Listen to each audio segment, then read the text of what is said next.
Balancing. The role of Brian Gilton will be played by myself, Mark, and my colleague Frank tonight. He is unfortunately out of town. We wish him nothing but hatred because he's not here with us. He's in Florida. He's in Florida. That's an even worse reason.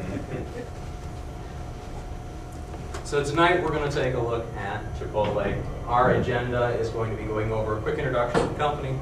We're going to talk about some of the core competencies that really embody Chipotle. We'll dive then into the SWOT analysis, talk about their competitive strategy, contrast and compare how Chipotle looks against one of their more closely centered rivals, Moe's Southwest Grill. We will hit on financial analysis, take a look at competitor analysis.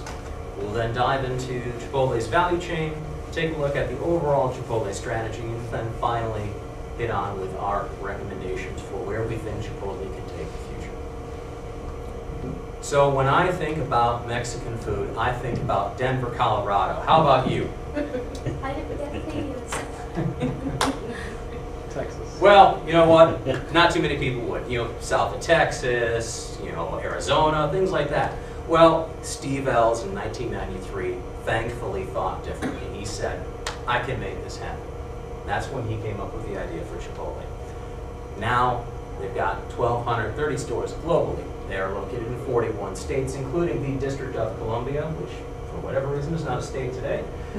They are located in Canada. They are also located in the United Kingdom. So there is a little bit of branching outside of the United States. Not a terrible amount, though. But that is not detrimental to them. They still have total revenues of $2.3 billion with a B, and with a net income of $214.9 million. That is a nice chunk of change. All of this happening even though they've only been publicly traded since 2006. Next slide. Core competencies, going through what does Chipotle really stand for, what do they do exceptionally well. It really boils down to what we felt were two absolute core competencies: efficiency and quality. Efficiency. We run a very simple menu, something straightforward. You can get a taco, you can get a burrito, you can get a taco salad, you can get a burrito salad. But you can customize that with any of the ingredients that we got on the menu. We can do all that with what we've got here, and we do it exceptionally well. All of the ingredients are prepared in advance for the customers. The chefs come in at the beginning of the day, they start cooking the ingredients in the back in real kitchens. They get the ingredients placed out on the assembly line for the customers. As the customers come up, welcome to Chipotle, can I take your order? I would like a burrito. Would you like beef or chicken? I would like beef. Would you like lettuce? Would you like cheese? Would you like another topping? Here's your total, have a nice day. It's extremely efficient. And because of that, they get quick customer throughput. They don't have somebody standing in line saying, I'll have a burrito with onions and what do you guys want? No, they push you through, they get you your order, fast, done, easy. Quality. Focus on quality ingredients. Don't get all this bargain basement stuff, mystery meat that some of the other guys happen to use. Actually go out and get some real, actual, grown-up food. Developing a higher scale environment for their restaurants. It's not some broken down shanty inside. It's not plywood tables or anything like that. It's actually a nice place to go in and sit down and eat. I don't feel run down or broke coming in here to eat my dinner. I actually feel pretty good. And the fact that I'm getting a good deal and I got my food fast is even better. And then they have the concept of food with integrity. We're not trying to pull the wool over your eyes. We're not trying to lie about where it's coming from. We're trying to tell you exactly what you're getting, that you're getting healthy, legitimate, real food. And that's what we're dedicated to. Next slide, please. Looking at the SWOT analysis, in our strengths, we've already talked about this. High quality ingredients. This is a big go-getter these days. People want to know where their food comes from. They want to know what's in it. They don't want the mysterious, evil pink goo. That's bad. Reasonably priced. not the cheapest, reasonably. For what you get, you're paying what's comfortable. Food preparation efficiencies. Again, the food's prepared and made in advance. We get everything cooked up in the beginning, it's put out, and it's assembled as you go down. We get it ready for you, so we can move right down the line, get you through. And that leads to timely orders. Weaknesses is the availability of organic foods. It takes a long time to actually grow an animal. It takes a long time to grow corn. It takes a long time to grow all the things that we want. It takes time to do all of those processes the right way without special preservatives, additives, and any other magical science things. We've got a slow international growth rate. Yes, we've got a lot of Mexican lovers here in the United States. It's not necessarily the case outside of the country. We need to see how well that can change. Do we make them into Mexican lovers? Do we need to cater to their desires and wants and needs instead? Our opportunities. We do have a limited menu, but with that limited menu, we can come up with some pretty amazing ideas. Team members can actually take their thoughts and ideas, and they can take anything on the menu that we've got, any of the ingredients, put something together. Guess what? We've got a new menu item. Something that's amazing, something that you hadn't thought of before. We've got tortillas, we've got cheese, we've got chicken. Chicken quesadilla. Done, ready to go. Did we have to add anything else to the menu? Do we have to buy new ingredients? No. Increase the number of approved suppliers. Right now there is an approval process to be able to vet out who are the suppliers are going to be, that they're actually getting food from locally grown sources, that they're actually getting organic food. As we start getting more and more of the community involved in that, we can actually start branching out the network of suppliers. That's something that takes time and effort. But it's there for us to overtake and to help grow.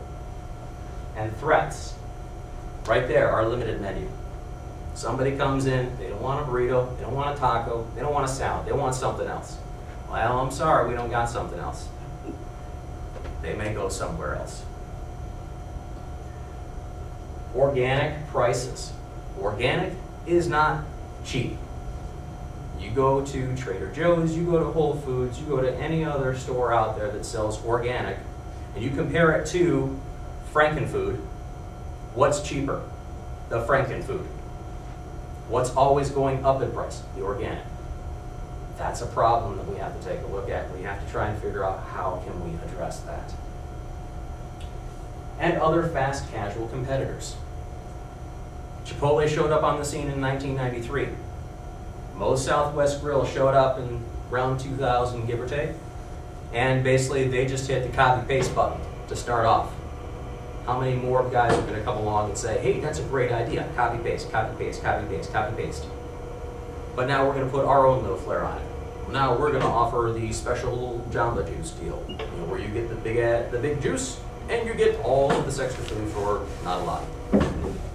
How are we going to work with that?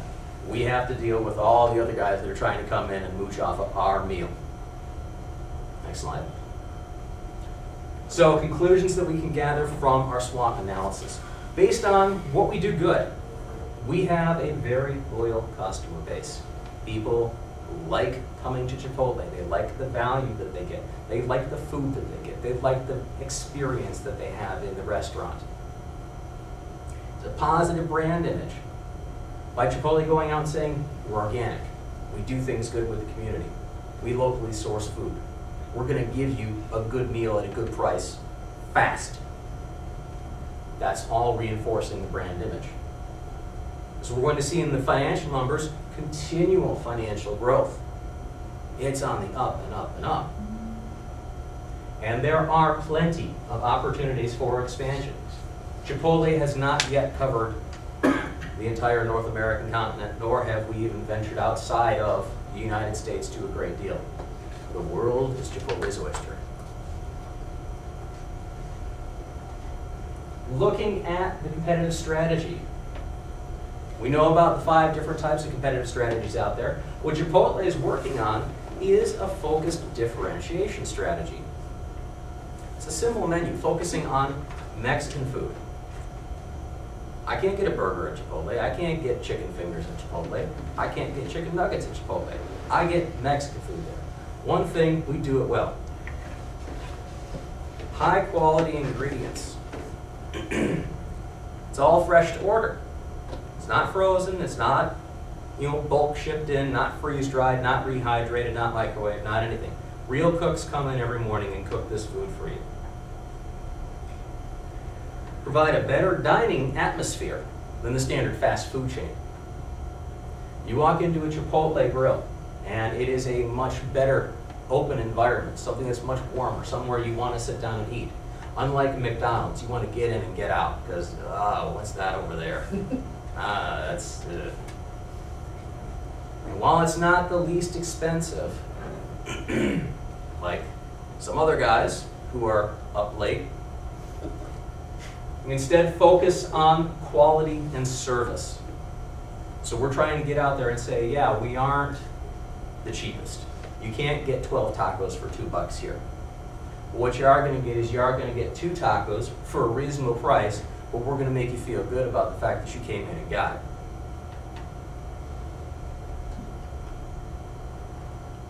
And we take a look at one of Chipotle's closest competitors, Moe's. As we said, you hit the copy paste button enough times, someone's going to come up with something that's very, very close. But they're going to add their own little tweaks because obviously we can't have a restaurant out there called, I'm not Chipotle, but yeah, I do the same thing. You got to call them something different. So if we take a look at Moe's versus Chipotle, they do have similar menus. Moe's does have more offerings. They have some special health options, gluten-free, a lot of other things that are some pretty big buzzwords in the health industry that are driving some additional food sales because of what Dr. Oz says or what Oprah says. And it gets people out there and it gets people buzzing about what's this guy offer? What do they have better? Why isn't you doing this? They also focus on high quality ingredients. They also make sure that they have food made fresh. No microwaves. Again, everything cooked, ready to go right there in the restaurant. What what Moe's also offers is an expansion of options over what Chipotle does.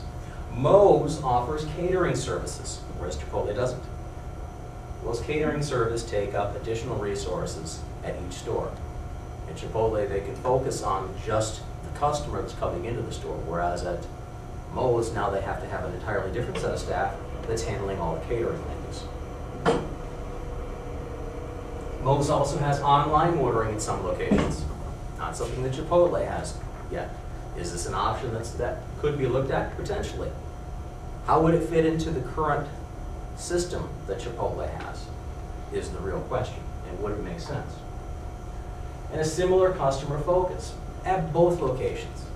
We're happy to have you come into the restaurant, but at Moe's, it's welcome to Moe's when you come in the door. How do you feel when you walk in and you have someone come up to you like that? Well, hey, I think I'm going to spend an extra $1 or $2 here. But it's a different way that Moe's is setting itself different from Chipotle. How do we take a look at that and how do we address that? Is it something that we need to address? Do we need to be more friendly? Do we need to be more inviting? Next slide. With that, we'll hand you off to Joe. Okay, today I'd like to go over the financial analysis for Chipotle Mexican Grill. And before I begin, I just wanted to point out the fact that during the years of 2007 to 2011, their revenues had a compound average growth rate of 20.2%. That's pretty significant, so that's definitely worth looking into. And further financial analysis will show Chipotle's success. It'll show why people should invest in Chipotle, stock symbol CMG, why people are and why Chipotle has the ability to support expansion.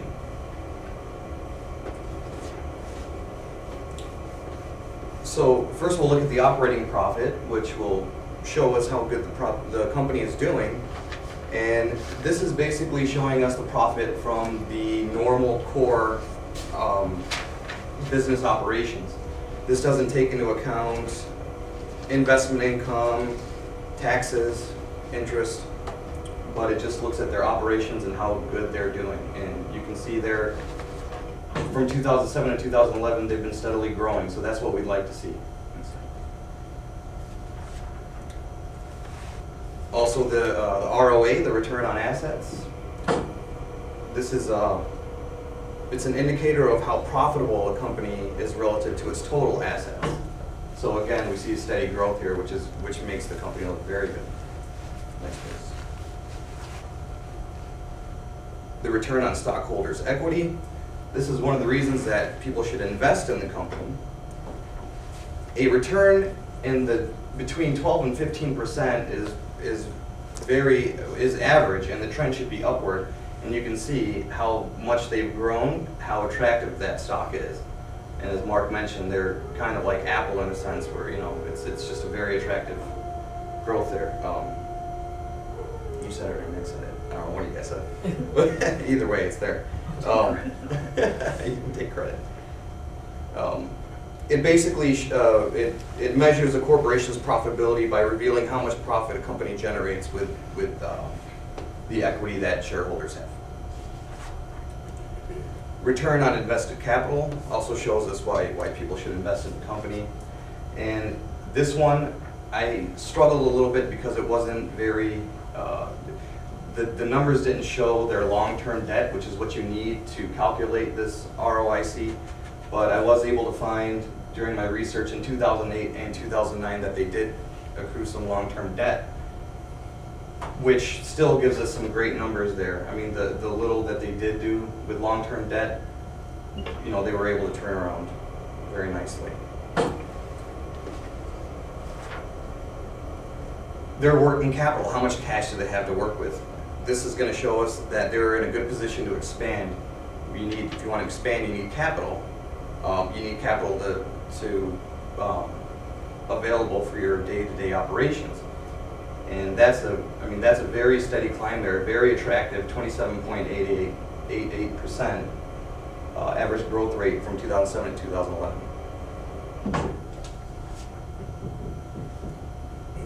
Chipotle's total debt to assets ratio.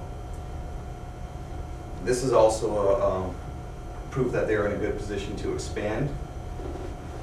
So the lower the fraction, it shows that they're able to turn around their debt very well. The higher shows that they have greater risk. So these numbers are well below the risk level, so very attractive for the debtors. Long-term debt to capital ratio, again, what this is telling us is that their creditworthiness. This is showing us their creditworthiness. And anything below 0.25 is preferable, since the lower the ratio, the greater the capacity to borrow additional funds. And anything above 0.5 and above 0.75 is high risk, so we're in a good position here. Chipotle is. Their debt to equity ratio shows their balance between debt and the amount that stockholders have invested in the company. And when you look at these numbers, the further below 1.0, the greater their ability to borrow additional funds. So again, this is showing us that they're in a good position to expand. Their current ratio shows that they're able to pay off current liabilities, pay current liabilities in the near term. And anything over 1.0 is great, 2 better still, and they've again been steadily climbing on that. So, they're very efficient, they run a very efficient shop, and they're only getting better. And next, I'm going to go over the competitive strength assessment. And the criteria I used for the key success factors were defined as fast food and fast casual, what consumers would find important. So we'll start with menu selection. You'll see Taco Bell is the highest there because they have the most to offer as far as variety, and they always have a flavor of the month that they're pushing. And they now have a breakfast menu. I don't know if you guys have seen that, but they even have a taco made of a waffle shell, which sounds fantastic. But Chipotle and Qdoba are pretty similar in that regard of what they have to offer. They have limited menu items, but they can make a lot with those items. Moe's is slightly higher because they have more like gluten-free items and that sort of thing. So Taco Bell is top of the menu selection, but they rate very poorly in food quality. And there was a survey done, and the customers have been noticing that. As far as food quality between the other restaurants, Chipotle, Qdoba, Moe's, and the fast casual segment, they're all pretty much the same because they strive on pushing the high quality ingredients. The speed of service, I gotta give them all 10s because the category has fast in the name. Fast food, fast casual, price and value. Well, Taco Bell has a value menu, and the other Qdoba, Chipotle, and Moe's, the average in the fast casual segment is between $7 and $11, and they're all pretty much competitive on that front. Dining ambiance. So Qdoba and Chipotle I rank about the same. I have never been to a Moe's, but I went online and I looked at pictures inside, and it's just my opinion, they were rated just a little bit lower. Taco Bell, I mean, they're not even the same playing field as far as that's concerned. Name recognition and reputation. So I did this by the largest franchise. So Taco Bell is the biggest. They're the biggest franchise. Chipotle is the top Mexican fast casual franchise, and behind them is Qdoba, and behind them is Moe's. So I ranked them accordingly. Convenience of location, I ranked by the amount of stores that they have, or restaurants that they have. Chipotle, 1,230, Taco Bell 5,230, Moe's 420, Qdoba 583. And customer service. Chipotle and Moe's, they have it in their core values. They really push that customer service. Now, Qdoba, I couldn't find anything about customer service on their website. I researched into their core values, so I just ranked them a 7. And Taco Bell, I mean, they're just like get you in, get you out. They don't really care. And then accordingly, you can probably argue a half a point here and there, but this just proves that Chipotle is the stronger franchise. Okay, and with that, what I'd like to do is walk through Chipotle's value chain. Brian was kind enough to build a graphic for me here, and as you look at the primary and supporting activities, you see a recurring theme here. We continue to talk about quality ingredients, so that's kind of the hallmark of what we're talking about. It's something that they're committed to, at least improving on. We know that that's not 100%, but they're getting there. So that's one of their primary activities. The store operations, we talked about that. The speed at which we can process customers through up to 300 is very impressive for a non-fast food type setting. Ongoing customer orders, that's your repeat customers. Particularly, we're looking for continued business. That's what you're buying, that customer loyalty. Advertising and marketing. One of the things that I like to look at with Chipotle is that their strategy is also their business strategy is also their marketing strategy. They hinge on each other because the way they do business is something that they can be proud of, and they can thump their chest about it and say, look, this is what we do, this is what we're committed to, and they can brag about that. a lot of business strategies aren't necessarily, it's not something they want to put on their front page of their website.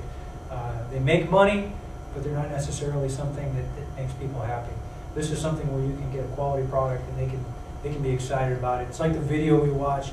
It makes people feel good, and this adds to their value chain. And so this is one of the reasons it's part of their primary value chain, and they're able to leverage that.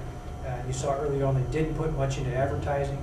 They've gotten better. They're very unique in their advertising, and I think they definitely get a lot of bang for their buck with that. The last point is the service.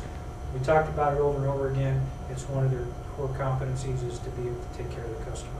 The supporting cast you can see up above is their quality assurance, their training, risk management, and the procurement, the commissaries, and the suppliers. All that supports the primary.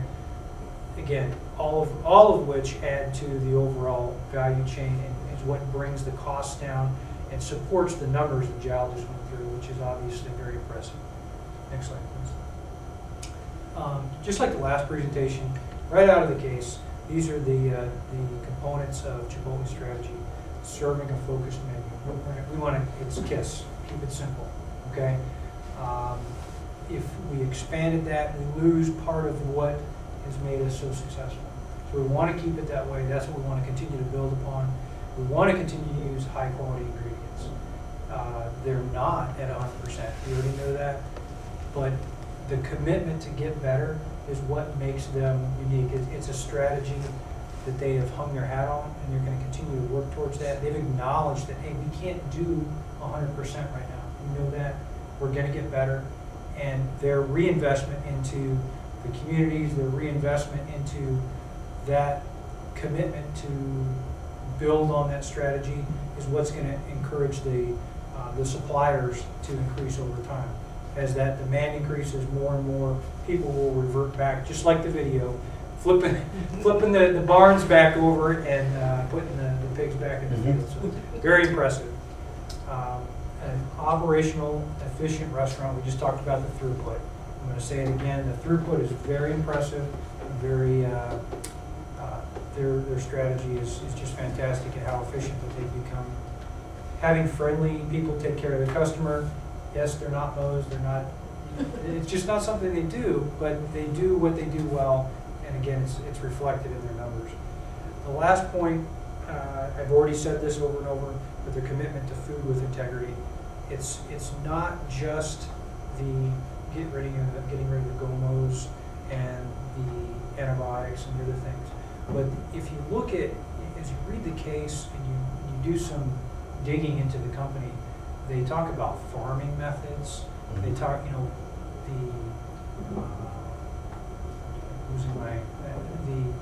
the soil conservation techniques.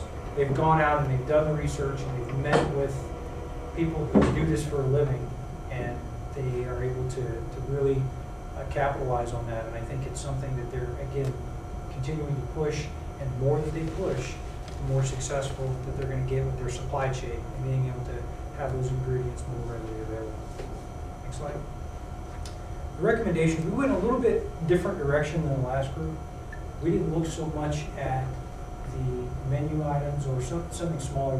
We were thinking big, and so the first part of this is we want to continue to aggressively expand. If you've got a winning combination, which they do, they are successfully expanding now. They've got the capital. If you look at all the ratios, they've got the borrowing power. They've got so many, the cards are stacked in their favor in so many ways that a continued aggressive expansion really is the way to go for them, and they're going to continue to see those numbers play out in their favor. Staying true to the brand identity. Something that I wrote down on my notes here several times, and I didn't build it in here, but the cultivation of the brand. They have cultivated their brand name and their brand identity over their 13 plus years now to something that is easily identifiable. That little symbol on the last slide, the little Chipotle thing, it's an identity, but it's also something, again, I keep referring back to the video. I love the video. It's fantastic. I still feel warm and moody inside. But it's something that they can hang their hat on. And if you lose that, if you give that up because you think you can, we can slip somewhere a little bit more, then you lose who you are. And so we definitely don't want to do that. We want to continue to stay true to who that is and make sure that we build on that. The last point, and we discussed this, we did a little call as a group because we wanted to make sure that whatever we talked about, we presented it as a unified front. And we thought that it would be an interesting, they talked in the case about having operations in the UK, but we tried not to go outside of what the case was. We wanted to stay with the information that was available here. So we didn't do a lot of research online outside of what was here. But what I thought was interesting is in some of the other points that Dr. Taj has brought up, like about Ford and some of the other ones, when they went to Japan, and the car just didn't work. It was a great car in the United States, but you took it to Japan and it just didn't work. We think that there is potential to launch, to put Chipotle into the international market more so than just the UK and Canada. But we want to make sure that that fits. We don't want to just, we're not Starbucks yet. We can't just drop down in Seoul and Tokyo and Dubai and be successful overnight. We need to make sure that this strategy and this type of food and the offerings that we provide, be they successful in the United States and where we operate now, may not work. So we need to explore those cultural aspects to make sure that we would be successful. And there's ways to do that. I think you still have some big keys to success here, but we want to approach that cautiously and not quite so aggressive that we could do within the contiguous United States and maybe Canada and some other places. We are already successful. If you look at where we're operating, the US, the UK, they're pretty much homogeneous as far as the cultures. You know, they're not radically different. It's not so far outside of the norm. So we feel that before we jump into that with both feet, we want to make sure we do that testing and make sure that we're set up for success and don't compromise what we've already accomplished. And with that, I welcome the questions.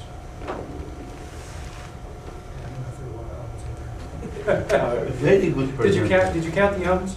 No, I was counting them. Okay. So I didn't notice it. I did. Very good presentation. I had a question in that compounded, you got for return on invested capital. How did you come up with that 51%? Well, I mean, you have 11.79 there, then 2008, 774. right. Well, I simply just threw the numbers into the formula, and now that you say it, now that I'm looking at this here, you want to use a compound annual growth rate when there's multiple years. Yeah. It doesn't really translate well with just 2 years. You know, so the more appropriate number here would be from 2008 to 2009. What is that percentage of growth? So I think that 51.57 isn't. Probably should have just left this. I probably should have left it out. Okay, so Let's pretend that never happened. Okay, so that was something that we with two numbers and you get that one, 51%. Yeah, we did struggle with this a little bit. It was another thing we did. Like I said, we set up a conference call. Yeah. And we went through some of the financials. Job did a great job trying to work up stuff, and immediately jumped in just like the question said. Use the CAGR, and I was like, it threw me for a loop on some of them because I was reading in the textbook where it talked about the ratios using what it came out to. So I had a hard time trying to translate that. And it was helpful after we discussed it. And I think most of it turned out really good. I mean, it gave me a better understanding of what the numbers look like. It helped us as a group kind of understand the direction of the company. But this was an anomaly, and the way you explained it was you couldn't find long-term debt other than these 2 years, and you had to go outside. That was the only thing I think we went outside of the case for, was to find that. And it doesn't really translate well for this particular But case. you put the formula, I mean, you have the formula which was the ending divided by the beginning, that multiplied to 1 over n, and then you subtract 1 from the result. That's correct. That would be, and with the number of periods in this case would be. Yeah, so, right, and it doesn't translate very well here, but like, you know, if you go back a slide and you look at So the. that one, I don't know, somehow I feel that is the calculation on that 51%.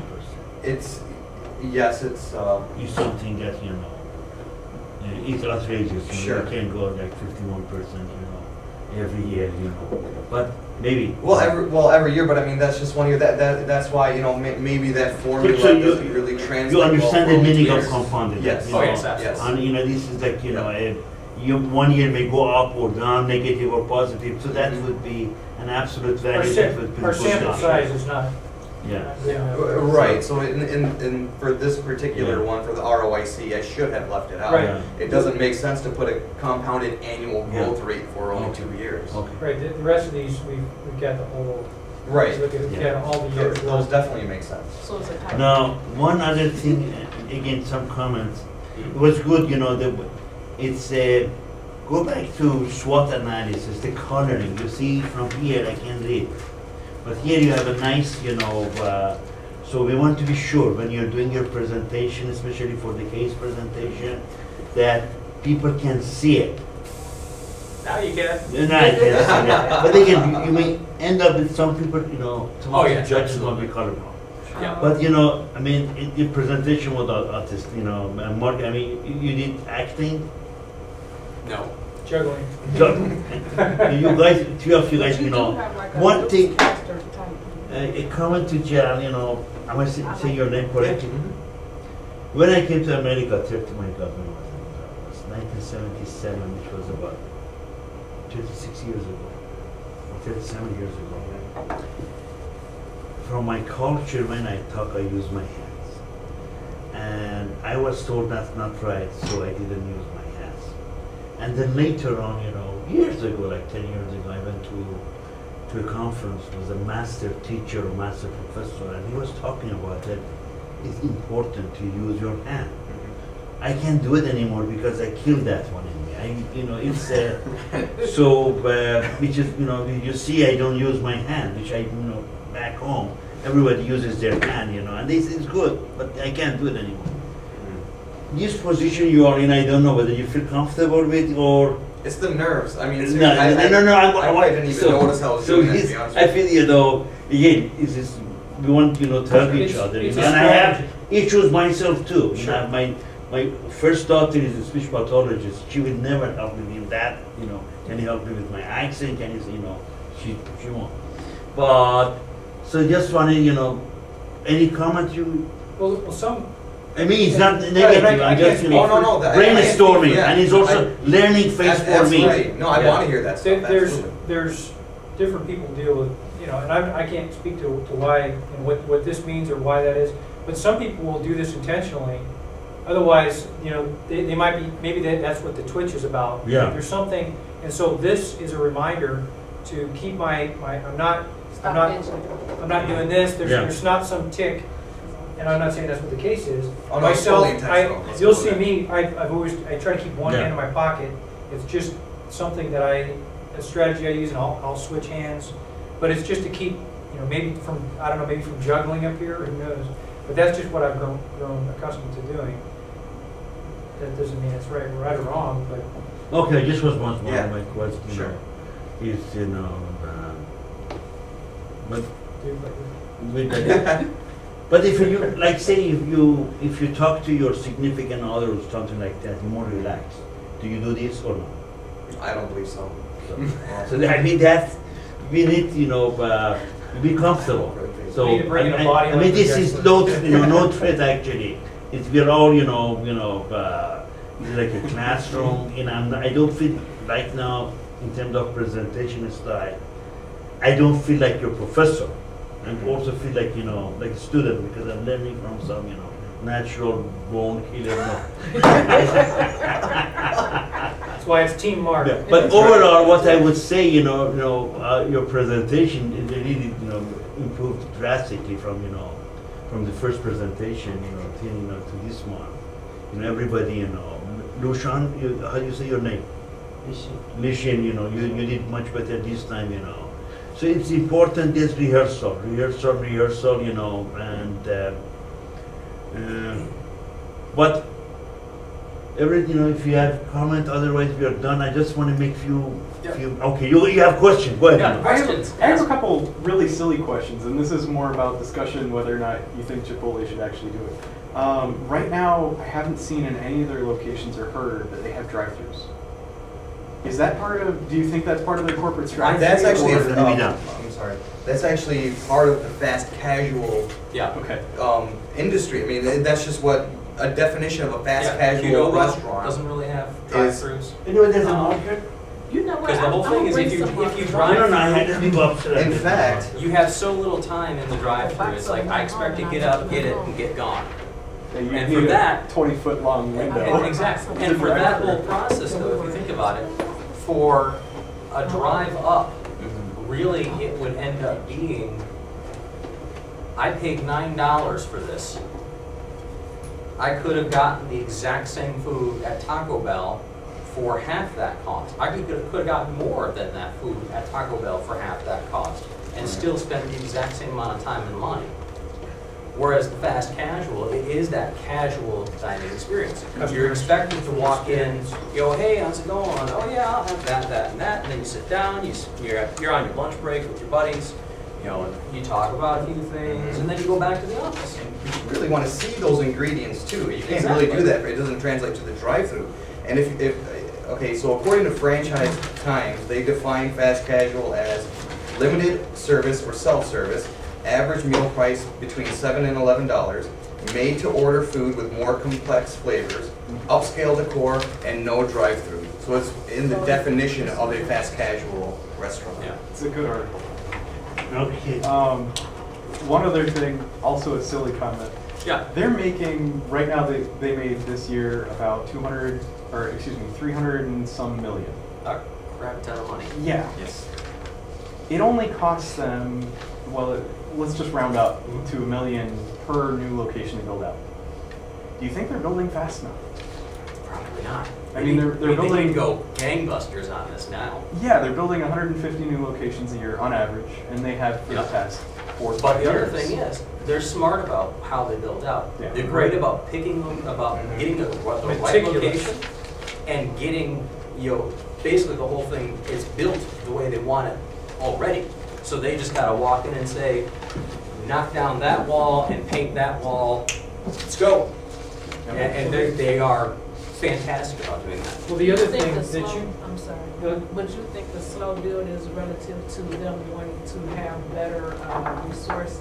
Or I would say that it's much closer to the fact that they don't have the supply chain necessary to support such rapid expansion, which is where we get into the other things we talked about earlier in the case, which is, they do need to try and get more out there. If they want to continue with the organic field, they want to continue with the food with integrity, they've got to get more of the base ingredients into the supply chain before they can really focus on how do we utilize that. Because I could build out, 3 times as many restaurants, but if I don't have the supply chain to support those restaurants, they're going to go under immediately. well, I think there's a couple of points. One, they're very financially solvent right now, and they're in a good position to ride out if they're, I think there's a lot of restaurant chains, a lot of places really suffered back in 2008. I think they could ride this out very well. They're in a good position to do that. I think part of it, this is purely speculative on my part, and that is that you brought up about cultivated Chicago and those other things, is as they come in, it's not we just going chink, chink, chink and stamping out new locations. We're coming in and we're bringing in the Chipotle It's an experience. event. The experience, again, that cultivating we want to be a part of the community. We're not just dropping another Walmart. restaurant, another Walmart, just bam, here we go. It's here, come try us out. Here, we're going to have an exhibit, some exhibitions, and we want to be part of the community. And I'm not convinced that you can do that in a kind of a hyper expansion type thing. Again, purely speculative on my part, but just having read the case over and over and over, just something I agree. Something tells me that Do that's you kind think it would be beneficial for Chipotle to move into an agricultural perspective, considering what it is that they want to accomplish? I mean, vertical integration you're talking of, get to the food I would chain. say, Just not necessarily so that it's like every location has a Chipotle owned farm. right, I understand what you're saying. I think what they're doing with investing more into the industry is probably better for them to just continue to cultivate their supply chain versus trying to go to backwards integrate so much into Just Chipotle-owned farms. Because the whole thing is, Chipotle is, as we mentioned, Chipotle is really good with, and why I put it in the core competence, why efficiency. They know how to do what they do, and they do it really damn well. Exactly. They don't know how to be organic farmers. They don't know how to be the best organic farmers. So in that regard, they recognize, you know, hey, we want the best ingredients and we need the best farmers out there to get us the best ingredients. We're making money hand over fist here. We can reinvest that in the best farmers. And we will make sure that you have all the resources so that you can keep doing the best that you are doing and train the next best. Well, you're also incentivizing more people to farm organically. If I can add to that, I got a lot of family in Oklahoma, and there used to be this whole chain within about 4 to 5 states of local farmers and specifically people that raise cows, and they had their own slaughterhouse. They also did national distribution of meat. And because they had all of this resource, they developed their own food chain. And it was very stable for about 7 years, but it went completely belly up because they had joined finances, and that vertical integration between two volatile markets made them go under. So I think it's a real strong key to keep it separate. Yeah. Very good, very good. A few more minutes, I'm gonna give you some